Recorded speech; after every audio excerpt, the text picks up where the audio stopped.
Bonjour, nous vous proposons une vidéo sur la gestion des voies aériennes d'un patient en isolement air et contact, comme c'est par exemple recommandé en ce moment au cours de la prise en charge d'un patient en détresse respiratoire aiguë, secondaire à une infection possible ou confirmée au nouveau coronavirus SARS-CoV-2, maladie encore appelée Covid-19. Alors, les propositions de prise en charge émises dans cette vidéo sont issues d'une concertation entre centres experts et de référence au début du mois de mars 2020. Elles ne correspondent pas à des recommandations officielles à proprement parler et pourront bien entendu faire l'objet de modifications. Alors tout d'abord, la tenue à adopter au cours de la prise en charge d'un tel patient est bien évidemment importante. Nous portons une surblouse étanche, des gants de soins non stériles, un masque FFP2, des lunettes de protection et une charlotte. Concernant les procédures d'habillage et de déshabillage, nous vous recommandons de visionner la vidéo réalisée par l'équipe de réanimation de la Pitié-Salpêtrière, disponible sur le site de la Société de réanimation de langue française. Vous pouvez également consulter celle publiée par l'équipe de réanimation de l'hôpital Bichat dans la revue Intensive Care Medicine, dont la référence s'affiche actuellement à l'écran. Alors, un mot d'environnement, la prise en charge doit avoir lieu au mieux dans une chambre en pression négative ou à défaut avec une ventilation suffisante. Alors chez un patient en isolement air et contact, la prise en charge symptomatique de la défaillance respiratoire poursuit le double objectif de délivrer les meilleurs soins possibles aux patients tout en protégeant le personnel soignant du risque de contamination. Au cours de la prise en charge non invasive, il est ainsi préférable d'utiliser le débit d'oxygène minimal efficace afin de limiter la mise en suspension du virus. L'oxygénothérapie à haut débit nasal pourrait faire courir le risque d'une aérosolisation plus importante du virus.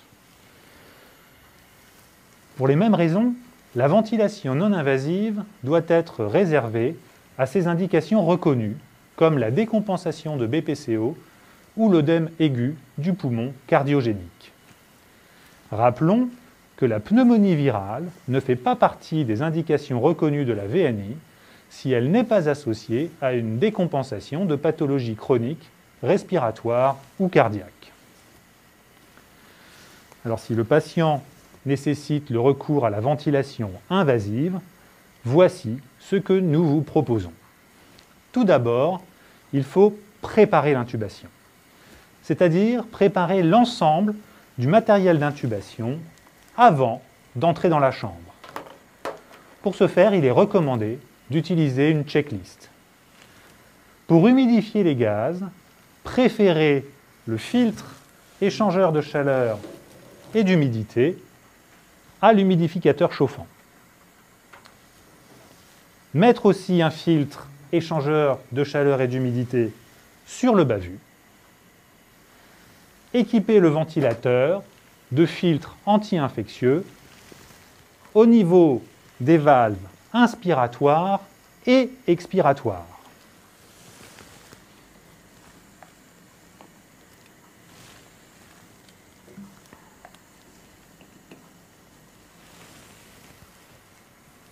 Préparer un système clos à installer juste après l'intubation. Ensuite, il faut que l'équipe soit prête à l'intubation. Ainsi, l'intubation doit être réalisée par un praticien expérimenté. Afin de diminuer le nombre de personnels exposés, seuls les personnels indispensables à la procédure sont présents dans la chambre. Le rôle de chacun sont définis en amont. Pendant la procédure, les membres de l'équipe veillent à communiquer entre eux de la manière la plus claire possible et se surveillent mutuellement afin de détecter tout risque de contamination.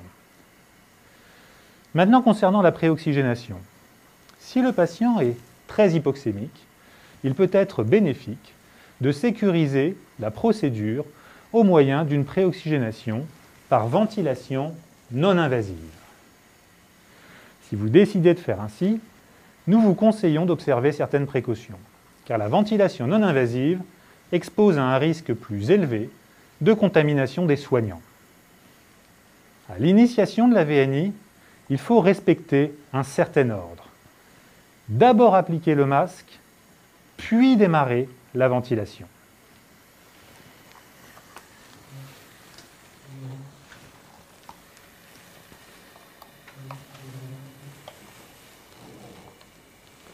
OK pour la ventilation.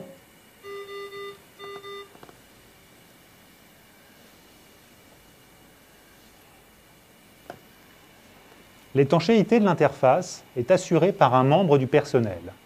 Par exemple, celui qui va intuber, qui maintient le masque correctement positionné avec ses mains.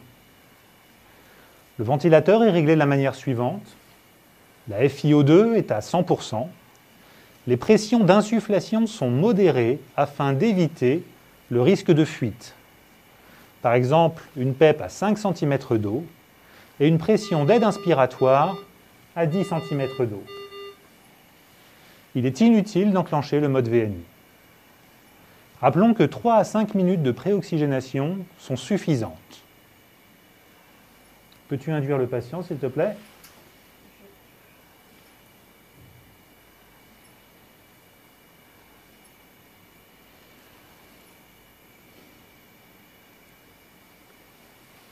Une fois l'induction réalisée, il faut à nouveau respecter un certain ordre. D'abord arrêter la ventilation, puis retirer le masque. Peux-tu arrêter la ventilation, s'il te plaît ?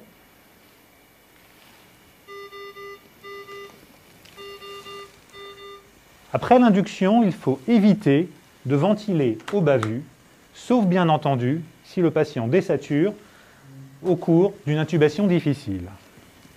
Pour l'intubation, il est intéressant d'utiliser un vidéo-laryngoscope, au mieux jetable, afin de ne pas trop rapprocher son visage des voies aériennes du patient.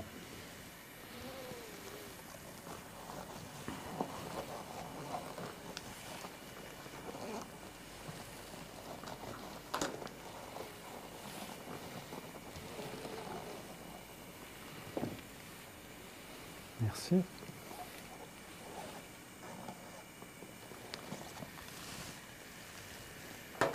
Ce type de matériel doit cependant être utilisé par des opérateurs correctement formés à son usage. Une fois l'intubation réalisée, il faut encore une fois faire attention à l'ordre dans lequel on fait les choses. D'abord gonfler le ballonnet, puis connecter le circuit du ventilateur. Et seulement après, démarrer la ventilation.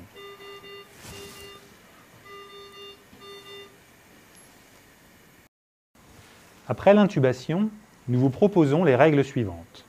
Si possible, mettre un système de régulation de pression du ballonnet afin d'éviter les fuites. Éviter toute déconnexion du circuit du ventilateur. Si une déconnexion est inévitable, il faut d'abord arrêter la ventilation, ensuite déconnecter le ventilateur, puis rétablir la connexion avant de redémarrer la ventilation. Peux-tu mettre le ventilateur en pause, s'il te plaît ? C'est bon.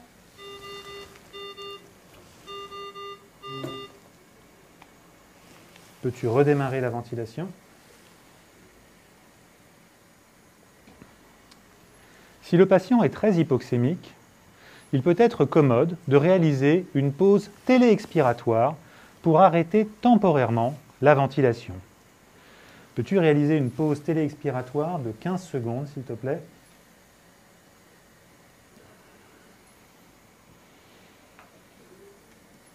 C'est bon.